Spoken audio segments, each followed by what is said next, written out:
This lecture is on American exceptionalism and American foreign policy. So we talked in the last lecture about realism and how it can be used to explain American foreign policy. Today we're going to talk about an approach that is primarily about American foreign policy. Particularly, it's a way of distinguishing American foreign policy from the foreign policy of other major powers. So just as I talked about before, how realism is used to explain more than just the U.S., American exceptionalism is in many ways designed to explain why the U.S. is particularly different than other countries. That is, a starting point for American exceptionalism is the argument that America has a unique foreign policy, and then it goes on to explain why the U.S. has a unique foreign policy. So this theory in many ways is in stark contrast to this theory of realism in that it assumes or it argues that the U.S. foreign policy is different and is distinct from the foreign policy of other major powers, and the basis of this, as we'll talk about, lies in American political culture. So let's start by talking about American political culture, which, as just described, is sort of the basis of this notion of American exceptionalism. That is, it is the foundation for why proponents of this argument suggest that American foreign policy is fundamentally different than the foreign policy of other major powers. So, what do we mean by political culture? Political culture essentially is a patterned set of ways of thinking about how politics and governing ought to be carried out.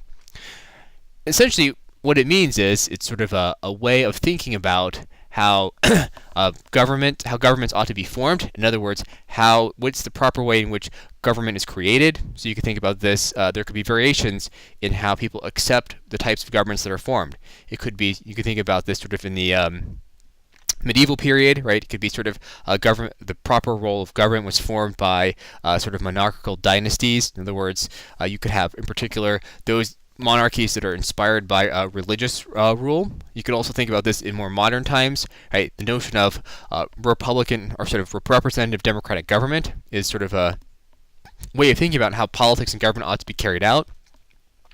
Right? So there are a lot of ways you could think of it. So the first part is idea of political culture often stems from this notion of a way of thinking about how sort of governments ought to occur. Right? In other words, what's the link between sort of subjects and those who rule. Right? And so one of the functions may be how they're selected. You might also think about how sort of politics is carried out. Right? In other words, what are the rules of competition, etc. And so when we think about political culture, in many ways it encompasses a lot of different ways in which we think about what is the role that politics plays. Right? How should politics operate? And the other part of this is how does government operate? In other words, how is it selected? How does government influence the lives of individuals? Right? So again, you can think about this for the distinction between sort of authoritarian or even monarchical governments where the rulers assume to have sort of true authority over all individuals, versus a situation where you might think individuals have rights that are protected from the government, right? So there are different ways to think about the ways in which politics and governance ought to be carried out, and that's what we mean by political culture. It is sort of the pattern set of ways for a given group about how politics and government ought to be carried out, and politics and government can refer to how governments are selected, the relationship between governments and the people, and how politics ought to occur within that state.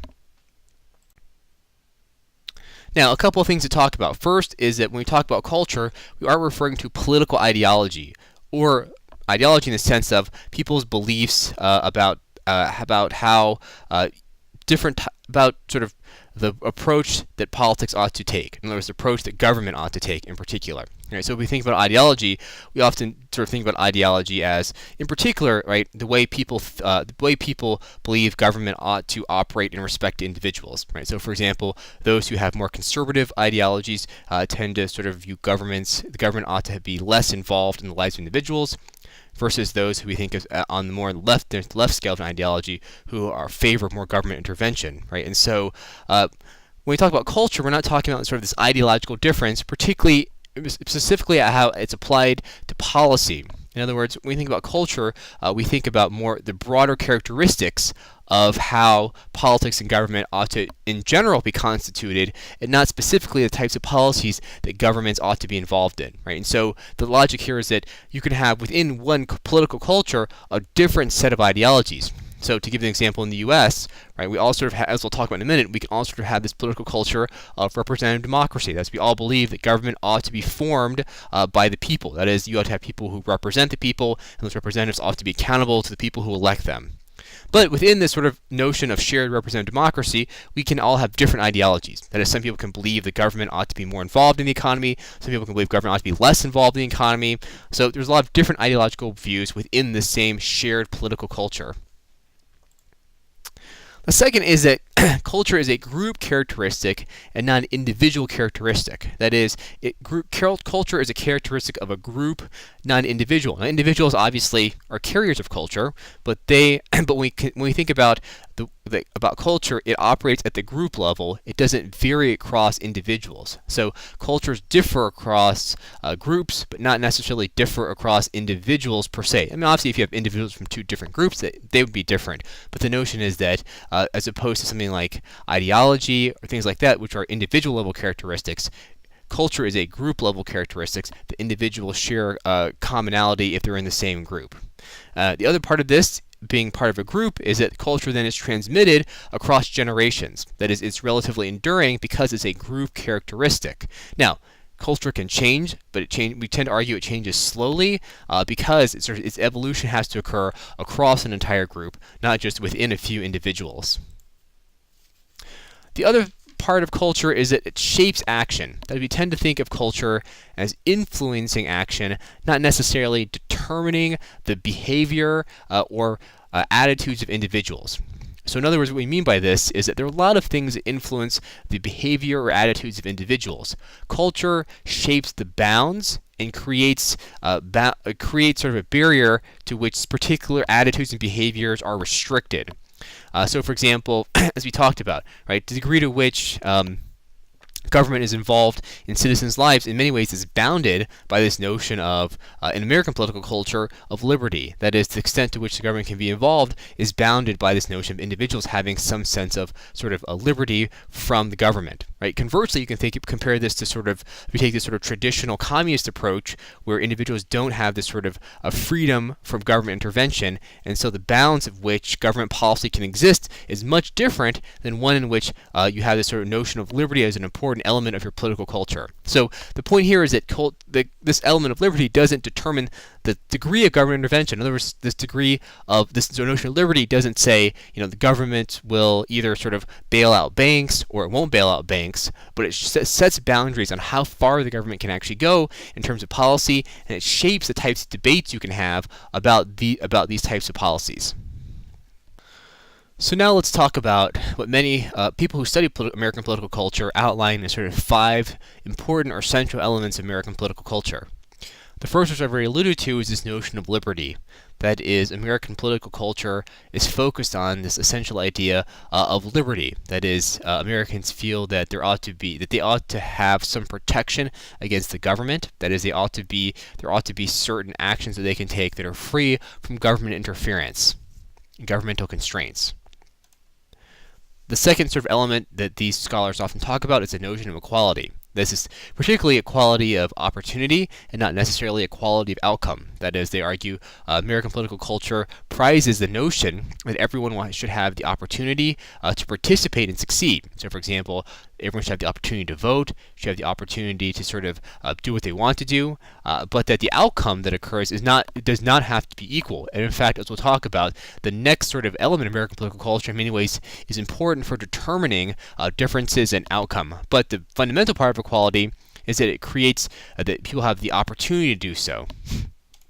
So this third element is individual responsibility. Essentially, that individuals are responsible for their own sort of well-being and actions. So in other words, the logic here is that people ought to be responsible for their own personal outcomes. That is, while everyone has the opportunity to succeed, the outcome from the opportunity is dependent upon individual responsibility. Right? And so again, this again sort of fits with this notion of liberty, that government ought not to sort of impose certain outcomes. That is, that government should be restrained from interfering in sort of the responsibility of individuals to pursue opportunities that lead to different outcomes. The fourth element is democracy, right? This notion that government should be accountable and representative of individual interest. That is, well, not sort of a true democracy in the sense that everyone has everyone votes or everyone's sort of opinion is aired on a particular issue. This notion of representative democracy, where groups of individuals elect representatives to represent their interests, and that these representatives are accountable to those groups of people through electoral processes. And finally, this notion of civic duty. That is, that Americans sort of generally perceive that they ought to take community affairs seriously and help out when they can. These scholars again point to this notion that within American political culture, there is this notion that people ought to take care of their communities.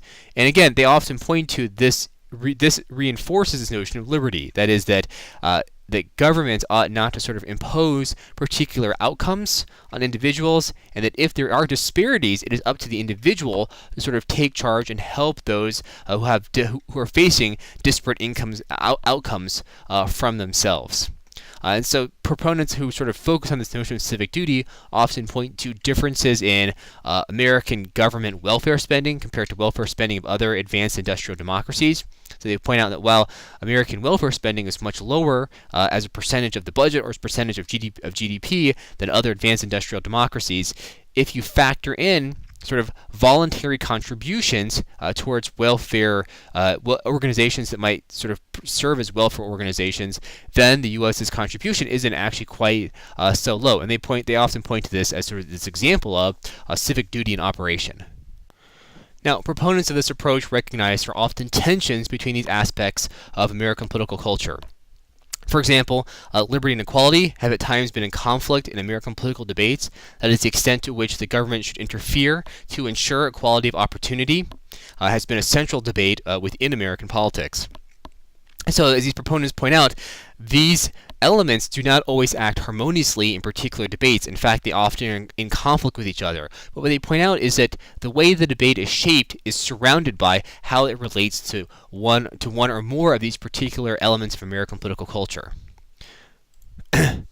Similarly, they argue that American behavior or attitudes don't always fit with the sort of ideals that these cultures represent. Right? So, for example, the classic example of a behavior that doesn't fit with this sort of notion of American political culture is the institution of slavery. That is, slavery is in many ways the extreme deprivation of individual liberty. That is essentially the government providing license for individuals to deprive others of their own liberty. And so, for many, many proponents of this argue that it is not unusual that either attitudes or behavior of individuals will go outside the bounds of this culture. But what happens is that that if government policies fall outside the bounds of this culture, you have this sort of division that usually forces some type of debate, some type of policy changes that oftentimes can be quite controversial, but their point is that the enduring element of American political culture has led to these types of government policies eventually being resolved in some type of public atmosphere. Again, they sort of argue the degree to which this division in behavior is either sort of fits within a type of political culture or is divided between it, oftentimes is what determines to what degree it gets resolved or not, and how it gets resolved. But they sort of argue that it's not uncommon to have American governments acting contrary to what we'd expect from this notion of political culture, but that it's this behavior that forces debate, forces discussion amongst Americans, and forces a resolution that often pits the discussion in terms of these different notions of political culture and essentially leads to a resolution that they argue in many ways lies within the bounds that you'd predict from these different elements of American political culture. Again, with the caveat as I talked about before, except when you have this inherent tension between different aspects of culture. That is, the solution may favor one particular element of American political culture over another. Now, the last part of this notion of American political culture is how do we know it's there? That is, it's sort of a nice sort of theory to talk about that there is this thing as American political culture, where it comes from, how it acts, how it affects individuals. But how do we know it's actually there? In other words, do we have evidence to suggest that this is more than just speculation? And so there are essentially two types of evidence people have tried to use to demonstrate the existence of American political culture. The first essentially is survey data. That is, people have tried to take surveys to try and tap cultural values of Americans as well as people in other countries to see if there are cultural differences. Now, one difficulty with these surveys is, as we talked about, culture is a group-level characteristic. And so what you're trying to do is infer from samples of individuals whether there is some group-level characteristic among them, which can be difficult because, as we talked about, culture shapes attitudes, but it doesn't perfectly determine them. So people within the same culture could have vastly different attitudes. People with different cultures could actually have the same attitudes because, as we talked about, attitudes can be shaped by a lot of other factors.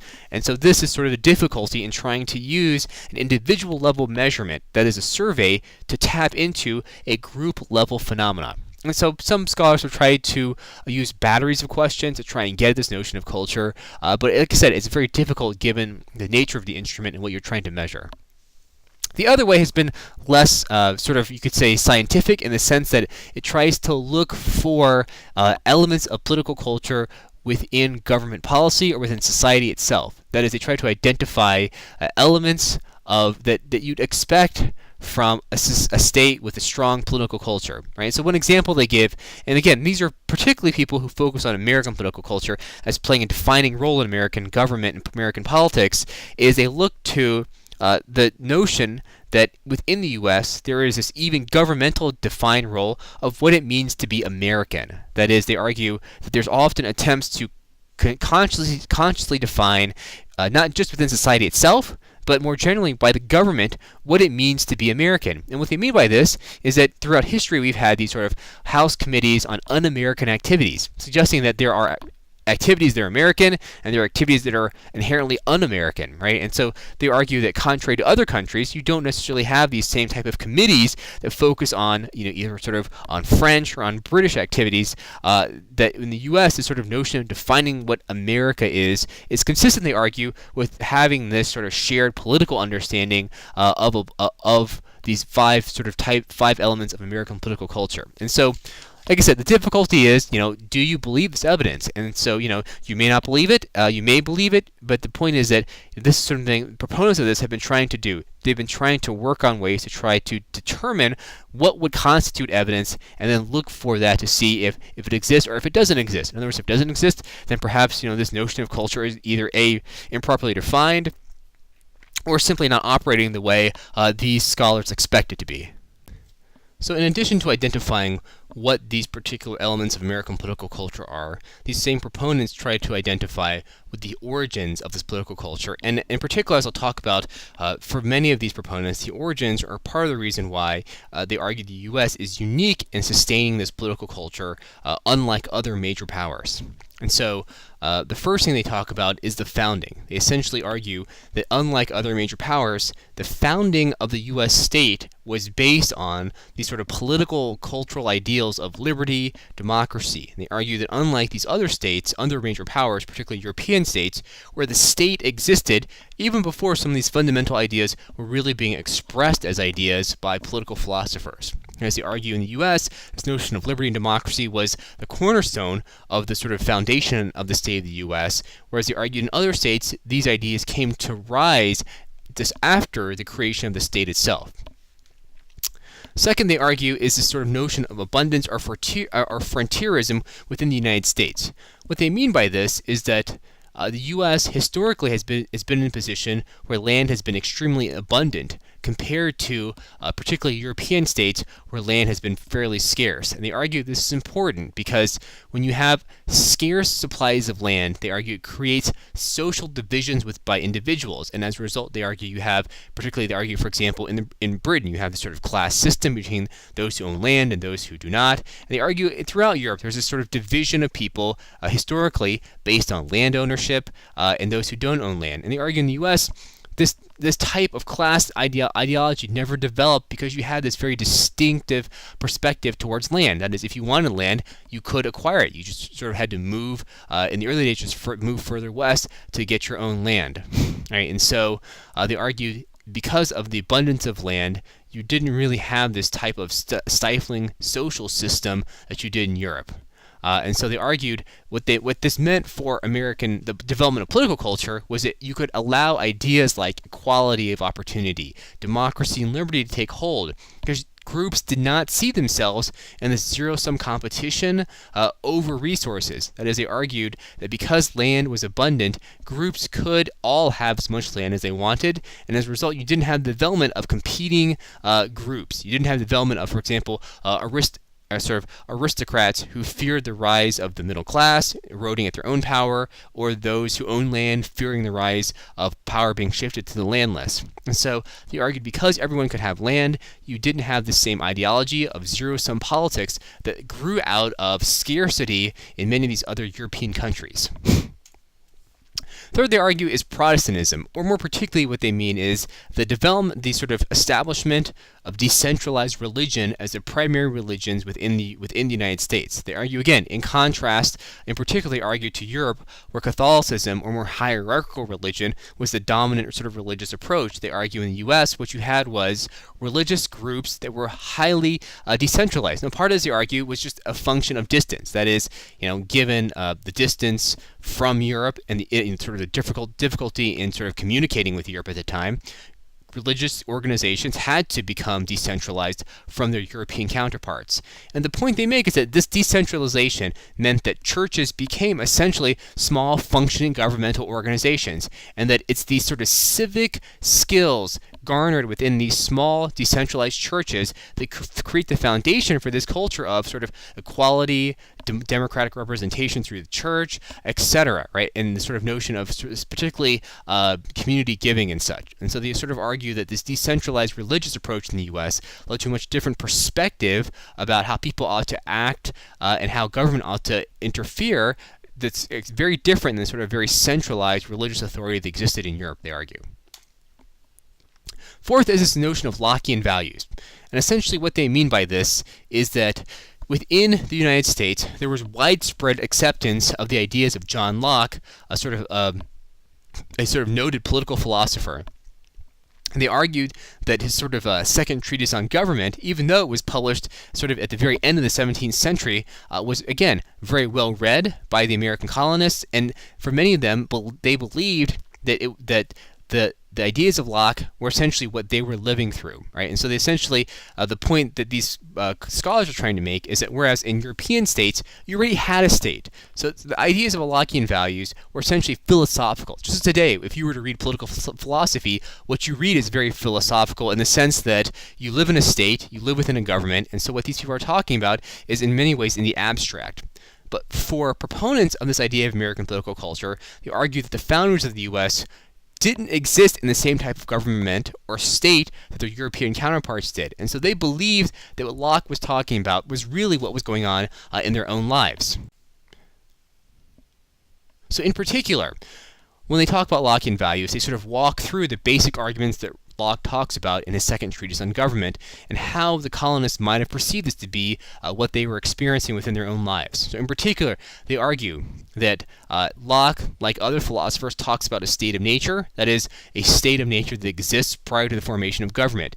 And for many people who lived in the United States prior, who colonized the United States, there was a state of nature. That is, you didn't have centralized states. You didn't have centralized governments, right? You essentially had, the U.S. was essentially in many ways a state of nature, right? An area of territory where while there were natives who were living here, there was no sort of large organized central government controlling the entire territory.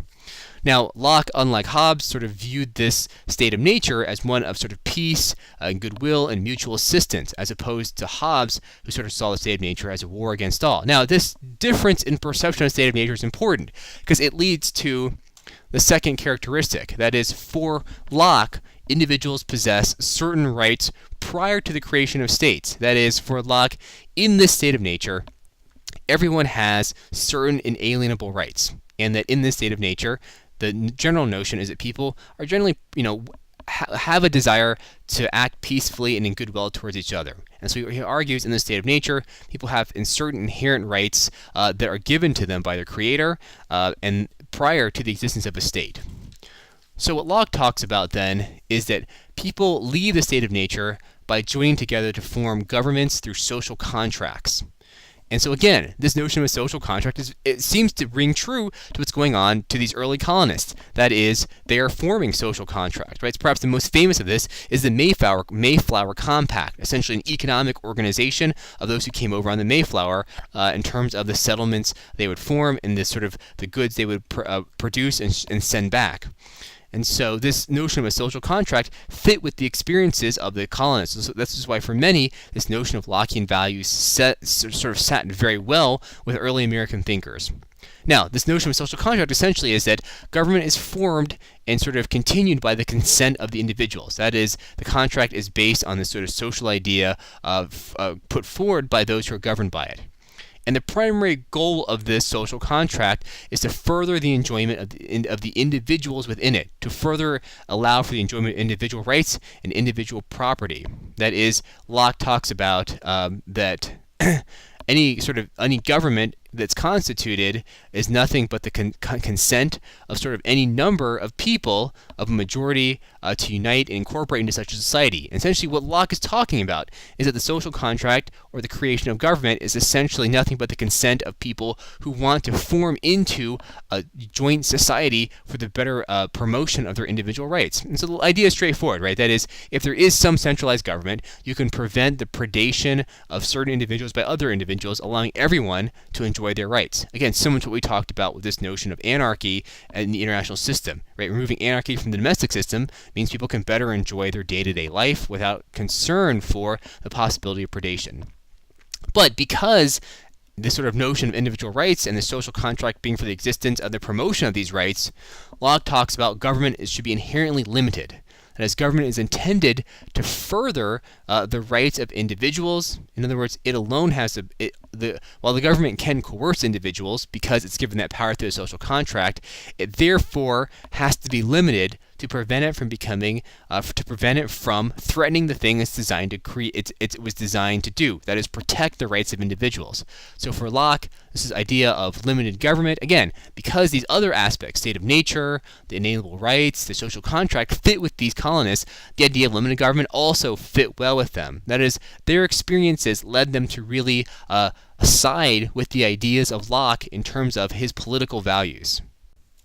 So now that we've talked about what Lockean values are, we'll talk a little about what I've alluded to throughout this. That is, why Lockean values were so prominent among American thinkers. In other words, why do these proponents of this American political culture argument suggest that Lockean values had a more prominent role in American political thinking than it did in elites in European countries primarily. So one reason they talk about it is what I've talked a lot about. That is that America, for many of these early thinkers, really looked like what Locke was talking about it. That is, the early colonial experience had a lot of parallels to the state of nature.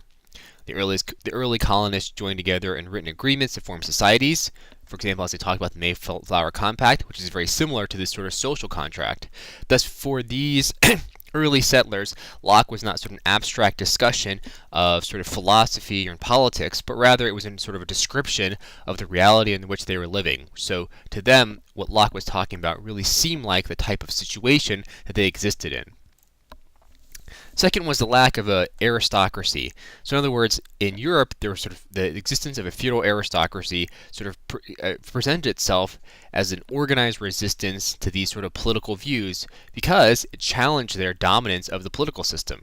That is, Lockean values in which you had limited government, all individuals had certain rights ahead of the government, limited the power of the aristocracy over politics. In the U.S., you didn't have this similar aristocracy to block these ideas from coming to the forefront. And third is the nature of the American people. That is, similar to the lack of aristocracy, there was a difference in terms of the makeup of society between the early American founders and what was going on in Europe at the time. In Europe, as I talked about before, you had a wide range of people, right? Ranging from the very top, you had people in the monarchy, people in the aristocracy, you had people who owned land, all the way down to peasants, right?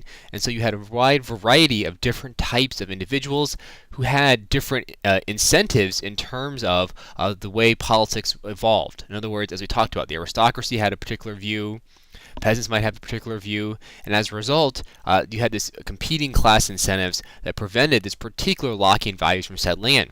Conversely, in the U.S., you basically had two types of individuals, at least in terms of the economy. That is, you had the American farmer, and you had essentially American urban workers. That is, usually at this point they were sort of entrepreneurs, shop owners, etc. Right? So in other words, you didn't have this sort of separate types of class structure. Both classes, the American farmer or sort of those who worked in urban centers or towns, essentially had very similar interests. That is, they all supported some notion of property rights, and so they could not be sort of played off against each other the way that aristocrats or monarchs had done in Europe. In other words, their incentives for the type of economic structure that existed were similar enough that Lockean ideas could settle without some organized resistance pitting them against each other. Now that we know what political culture is, let's talk a little bit about how it affects American foreign policy. The first thing I want to discuss is how American political culture influences the development and types of American national security institutions. So, in particular, the important part of this discussion is the inherent tension between these elements of American political culture and what governmental institutions, particularly defense and security institutions, do. And so for those who talk about American political culture, they essentially make a simple argument. That is, they argue the U.S. approach to American security institutions is different because of two reasons. One, they argue, is this sort of unique American political culture. And the second is something that I talked about before, that the American state was created essentially on the basis of these political ideals, whereas in other states there existed these government institutions, security institutions, prior to the establishment of these types of philosophical ideas. For example, they argue, in sort of our closest democratic state, the United Kingdom, there existed security institutions prior to the formation of the sort of democratic state. In other words, you had an army, you had a navy, you had various security governmental institutions set up that defended the state way before the notion of democratic government or liberties came into play. Conversely, these scholars argue in the United States, these institutions such as the military and other security institutions came into existence after the establishment of democratic governments. So they sort of argue, what you can see is, first, as I'll talk about in a minute, there's inherent tension between the government institutions that are and sort of these elements of political culture. And second, the reason this tension is more prominent in the U.S. Than other democracies is the sort of the timing of the establishment of government institutions and the establishment of these sort of democratic ideals. So I'll talk a little bit more about sort of how these particular elements of political culture are in contradiction or create limits on governmental institutions. But let me just sort of give some anecdotal evidence that some of these proponents of American political culture talk about. So particularly, like I said, they like to compare Britain and the United States. And so one simple comparison they give is they argue, if you look at the way in which Britain and the United States think about the role of the military, they argue, well, in many ways it's very similar. That is, Britain is clearly a democracy. War is clearly in Britain laid out by the Prime Minister, who's an elected official, right? Similar to the United States, where you have a president who's an elected official. But they argue at another level, right, Britain still maintains this trapping of the monarchy, whereas in the U.S. you don't have this. So while in England the monarchy is essentially symbolic, you still have a lot of these trappings that don't exist in a country like the United States. And so the example they give is, like I said, how they treat the military. So one example they often point to is the oath sworn by soldiers in the United States. Here they argue, if you look at it, the oath sworn by American soldiers is to defend, to obey the orders of the president, in particular, to defend the Constitution against enemies foreign and domestic. Now, they argue conversely, right, in England, there's sort of an implicit swearing of allegiance to the monarchy, to defend the crown. In particular, they argue, if you look at the names given to the military institutions, you have the Royal Air Force, the Royal Navy, the Royal Marines, right? Compared to the United States, where these are composed of governments. And it's the U.S. military, the U.S. Army, right? The U.S. Navy. So in other words, they argue there's sort of a difference in terms of even just the labeling of the military itself as an indicator of the sort of difference of how the timing of the establishment of government institutions relative to the importance of these democratic ideals influences the way institutions are constructed and influenced by politics. So let's talk a little bit more about how how political culture influences security institutions. So particularly, these proponents argue security institutions are limited by American political culture. That is, they sort of argue that what you have when government institutions are formed, they are created with limits, and as the reason for their formation declines, that is, the threat that's needed to justify them declines, you'll see more limits placed on these institutions because of these notions of American political culture. And so at the basic level, the argument is straightforward. They argue that American political culture essentially has elements that are very much antithetical to the establishment of security institutions which could jeopardize the liberty of Americans. In other words, throughout history, militaries present themselves as a tool to reduce the liberty of individuals by giving the government extensive coercive power over individuals. And they argue, so for most of these proponents, they argue that Americans therefore are somewhat suspicious because of these embedded political cultures of these strong national security institutions which grant the government immense power not only to deal with foreign enemies but also potentially to deal with individuals within the United States. So some examples of this they talk about are prior to World War II, America had a very small military compared to the armies of other states, and especially compared to the sort of relative size of America's economic power.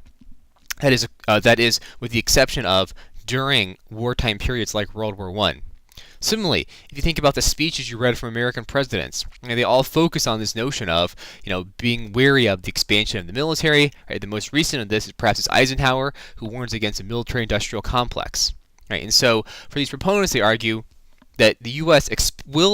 has expanded its government security institutions, and they argue that when faced with threats, right, the U.S. will behave like other states. It'll expand its security institutions, but that there's this tension that exists between political culture and institutions means that when the threat starts to reside, you should start to see checks being put on these newly developed institutions and potentially even attempts to get rid of some of these institutions. And so proponents of this, they point to that when you saw the end of the Cold War rise, you did see reductions in the size of the military, you did see reductions in the size of America's sort of foreign aid budget in particular, and you saw restrictions put on the American intelligence community. And this is not unique to the end of the Cold War. Again, people point to the end of the Vietnam War as another example where you started to see limits placed on the American foreign policy institutions. Right? And so, what's the basis for why we start to see we see sort of American political culture influence the size and abilities of security institutions? Well, one is this notion of liberty, as we talked about. That is, this notion that liberties essentially being sort of the freedom from governmental interference suggests that institutions that grant the government greater authority, right, such as security institutions, inherently sort of present themselves as a threat to liberty.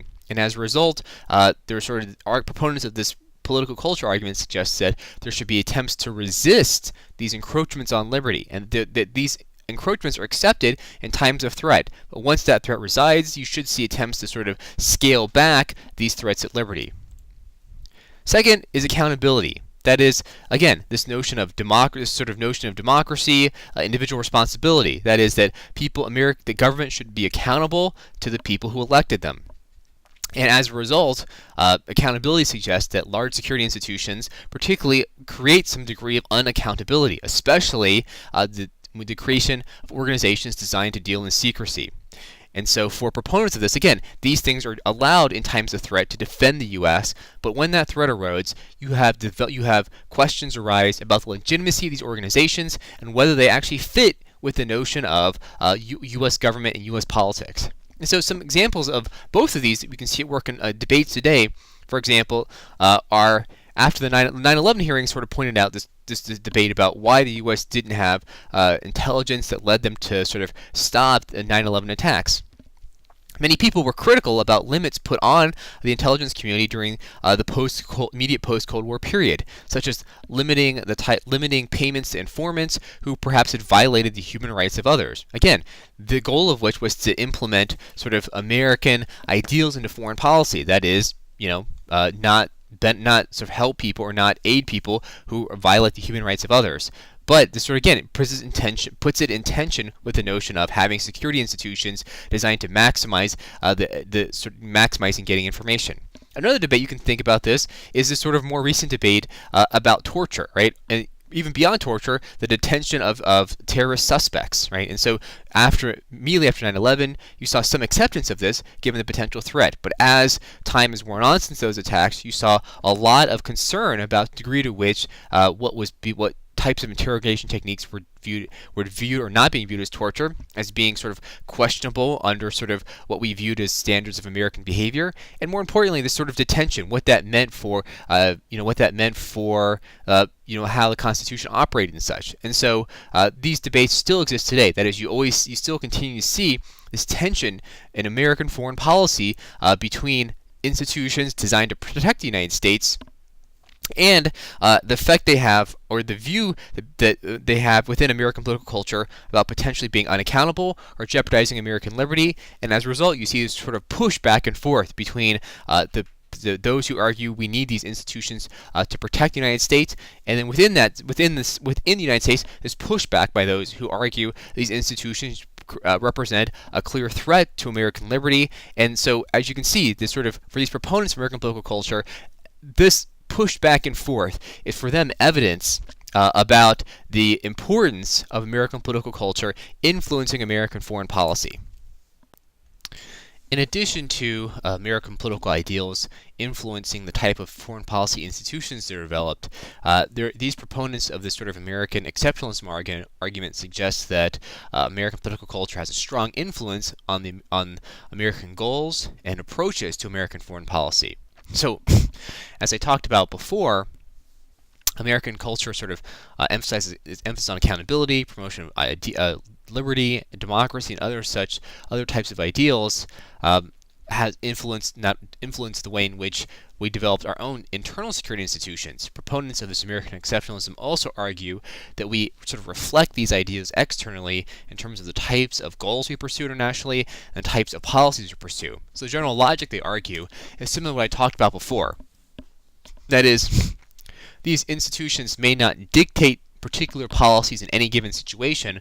What they do is they place bounds upon the types of foreign policies that are acceptable. That is, foreign policies are sort of reflected or judged by American political values or American culture. That is, to be an acceptable foreign policy, it has to fit within this notion of American political culture. Right? That is, their argument is that adherence to these particular principles leads to our following. If our foreign policy goals or if our foreign policies goals or specific actions fit within this sort of notion of political culture, then they are legitimate in terms of particular crises or situations.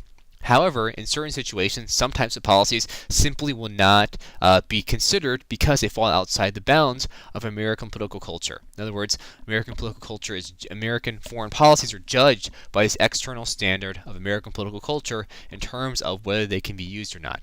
In particular, as I talked about before, notions of democracy, accountability, liberty all fit into this notion of evaluating whether policy fits within the bounds of American political culture. And I'll talk more specifically how these fit into the specific ways that political culture influences American foreign policy goals and actions, as discussed by proponents of American exceptionalism.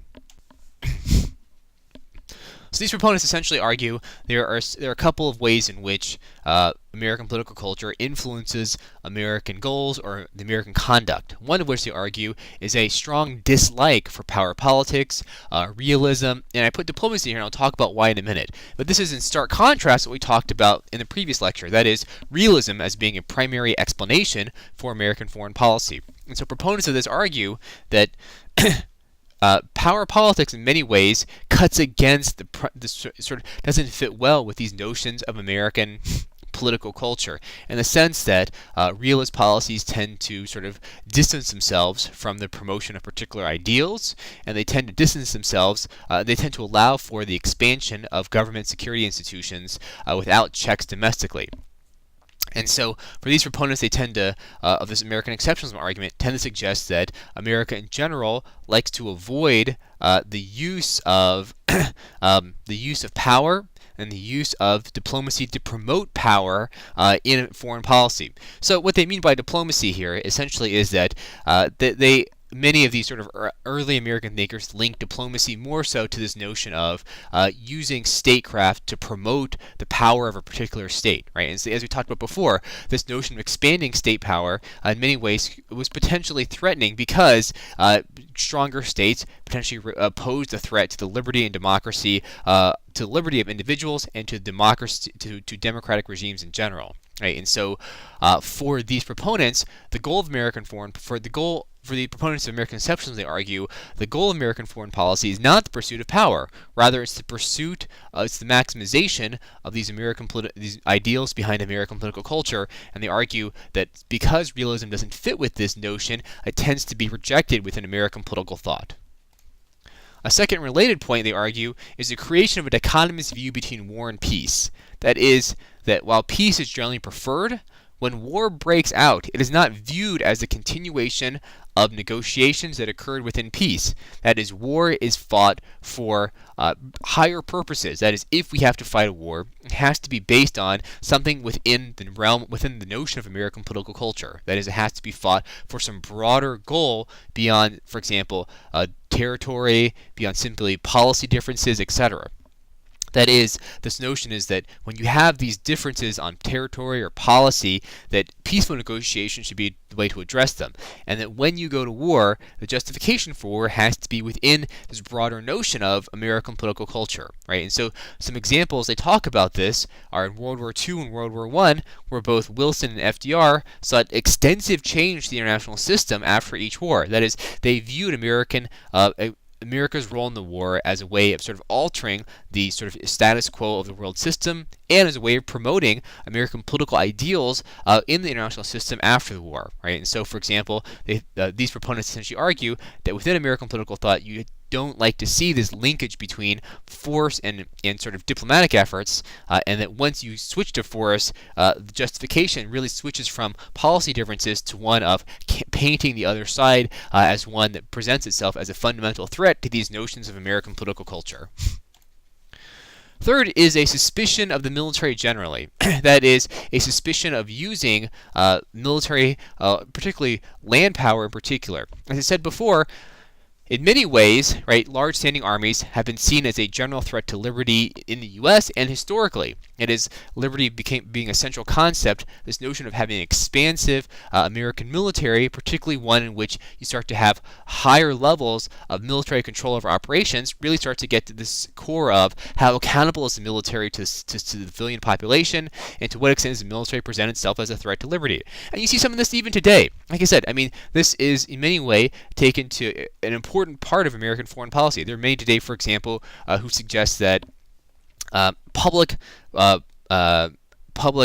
interviews by people in the military calling for more troops, especially in a time when the administration has not decided upon that. There are many who argue that that is sort of an overextension of the military's role and a threat to civilian control. Now, in many ways, that may be a bit of an overstatement, but it demonstrates the argument of these American exceptionalist thinkers. That is, the suspicion of military extends to such a degree that people are very wary of even simple statements made by military officials about an ongoing conflict. Fourth is they emphasize this sort of notion of resisting entanglements, or particularly getting involved with other states in a long-term situation. And the notion is very straightforward. That is, again, this is this combination of liberty and accountability again. One view is that some of these organizations or these entanglements jeopardize American liberty in the sense that they allow for the infringement of American sovereignty by international law or international bodies. So a good example of this is the resistance to the International Criminal Court. the suggestion that the International Criminal Court may be able to then try American soldiers, therefore sort of violating American sovereignty, etc. And so there are many who sort of question being part of some of these international bodies or being part of these organizations, given the threat they pose to liberty. The other part of this is accountability. That is, many are concerned that being part of organizations or alliances that entangle the U.S. remove accountability. Right? And so, for example, we talked about the League of Nations. One of the big concerns was that the League of Nations would essentially remove accountability for going to war from the Congress because the U.S. would be obligated under the Treaty of the League of Nations. And so, for many, the suspicion of entanglements grounded in this notion of liberty and accountability create this tension with the U.S. towards international organizations and the effect they may have on American domestic politics, particularly in terms of threat to America's liberty and the accountability of American foreign policy based on Congress's role in particular. And finally, and one that sort of is perhaps talked about most, is this notion of value promotion. Right? This is this notion that started, with Adams, that America is a symbol that other states can emulate. Has continued with American leaders who've constantly talked about the promotion of American values like liberty and democracy globally. That is, as we talked about, Wilson, FDR, all of these presidents, up through and during the Cold War, including, Reagan, Truman, Bush, Clinton. All of these talk about the promotion of democracy as a central element of American foreign policy. Right? And so, again, this is, for these proponents of American exceptionalism, influenced by American political culture. The desire to inject, the point is that these types of foreign policies, those that inject American political culture, fit well within the bounds of American political culture. Other types of goals, like promoting power, don't sit well within this American political culture ideas. As a result, you're likely to see policies to promote American values be more prominent because they fit better within the bounds of American political culture.